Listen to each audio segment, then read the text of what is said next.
Mientras Cuba se queda sin combustible para abastecer las gasolineras, el títere castrista Díaz-Canel dice recordar la operación Pedro Pan, concluida cuando solo tenía 2 años. Las mentiras del régimen continúan.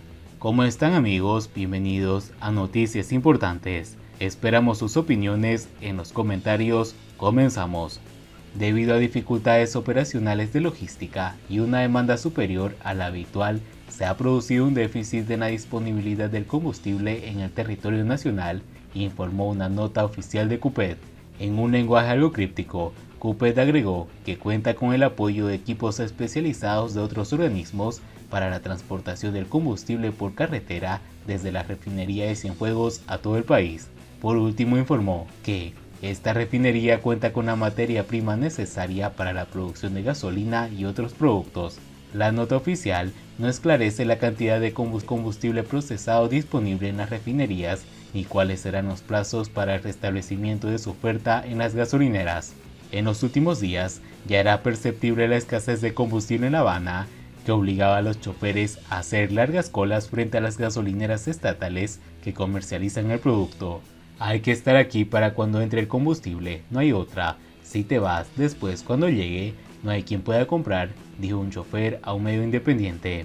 El reportaje del portal abarcó gasolineras de los municipios 10 de Octubre y Regla, y las imágenes mostraron decenas de vehículos privados y estatales esperando el momento de repostar sus depósitos de combustible.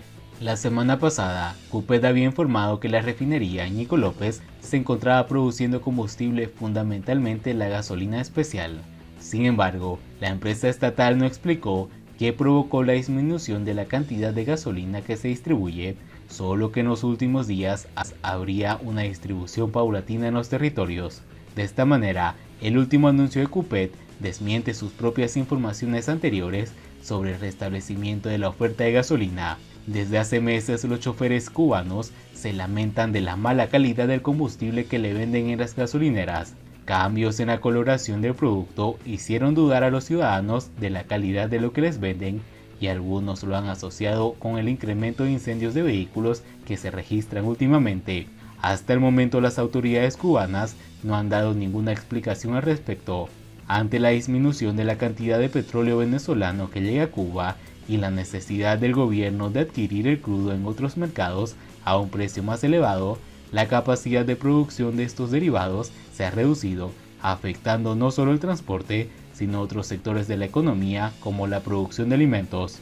Cuba lleva meses sufriendo una crisis energética que ha provocado apagones eléctricos durante meses en toda la isla, lo que a su vez ha incrementado el descontento social y el número de protestas por los cortes de suministros, agravados por el paso del huracán y por el incendio del pasado mes de agosto en los depósitos de combustible en el puerto de supertanqueros de Matanzas. Los apagones, por roturas y fallos, ante las anticuadas plantas termoeléctricas, la falta de combustible y los mantenimientos programados son habituales desde hace varios meses en el país. 7 de las 8 centrales terrestres tienen más de 40 años, cuando la edad media de estas infraestructuras es de 30.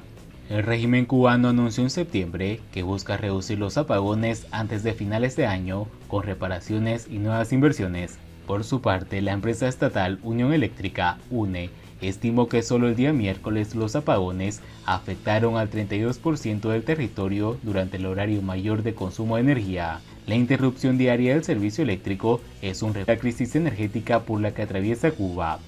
El títere castrista Díaz-Canel dice recordar la operación Pedro Pan, concluida cuando solo tenía 2 años. Díaz-Canel, nacido en abril de 1960, aseguró ante los jóvenes comunistas que recordaba escenas de amiguitos suyos que de pronto dejaban de asistir a las escuelas porque sus padres, víctimas de la propaganda anticomunista, los habían mandado fuera de Cuba entre 1960 y 1962. Miguel Díaz-Canel dijo recordar la llamada Operación Pedro Pan, en la que decenas de miles de niños salieron de Cuba por temor de sus padres a la deriva comunista de Fidel Castro, que concluyó en 1962, cuando el actual gobernante cubano solo tenía 2 años.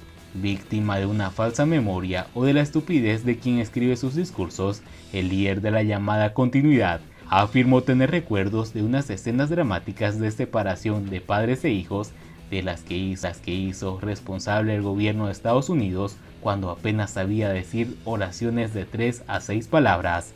Ocurrió durante su discurso en el pleno extraordinario de la Unión de Jóvenes Comunistas, en la que el heredero del poder, designado por el dictador Raúl Castro, intentó explicar el actual éxodo histórico a los cubanos como parte de una campaña mediática y desestabilizadora de Estados Unidos, en la que incluyó la Operación Pedro Pan.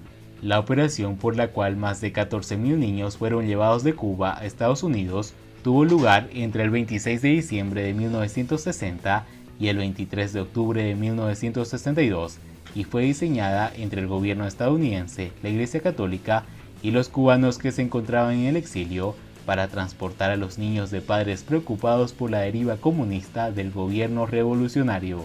Díaz-Canel, nacido el 20 de abril de 1960, aseguró ante los jóvenes comunistas que eran amiguitos suyos que de pronto dejaban de asistir a las escuelas porque sus padres, víctimas de la propaganda anticomunista, los habían mandado fuera de Cuba.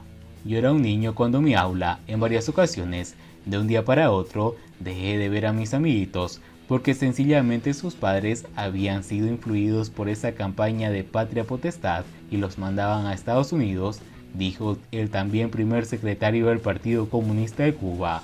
Sus declaraciones dejan ver el infantilismo o mediocridad en el que impera el Palacio de la Revolución, con asesores y decisores que no muestran el más mínimo pudor con el empleo de la mentira y la manipulación en sus discursos, llegando incluso a desafiar las conclusiones científicas de los expertos que han estudiado empíricamente el funcionamiento del cerebro.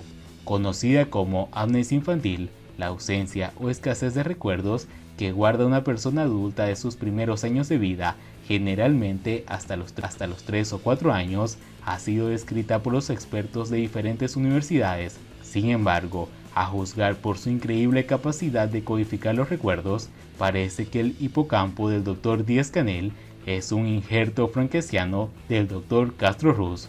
El santaclareño apenas decía 3 palabras, aunque se esforzaba de manera heroica en conseguir articular patria o muerte, cuando sucedieron los hechos que ahora dice recordar, confirmando la tesis de quienes observan la rareza como el resultado de una memoria episódica o a quienes defienden el peso del lenguaje en relatos que consolidan los recuerdos. Pero allá va Díaz-Canel con los papeles bajo el sobaco y se plantea en cualquier tribuna a recrear la historia de Cuba según el capricho de otros menos ignorantes que él, y con la misma alegría que dice recordar a sus amiguitos que se iban del país, suelta que la culpa es de Estados Unidos, del bloqueo, de un rayo misterioso o de la salación orquestada por la CIA.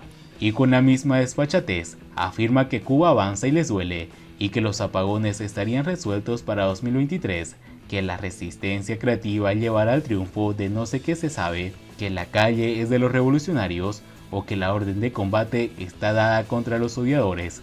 Porque Díaz-Canel no es otra cosa que un cuadro, el más sobresaliente dentro de la estulticia que premió la dictadura de la familia Castro, el que heredó su poder, su discurso y su desprecio por la verdad.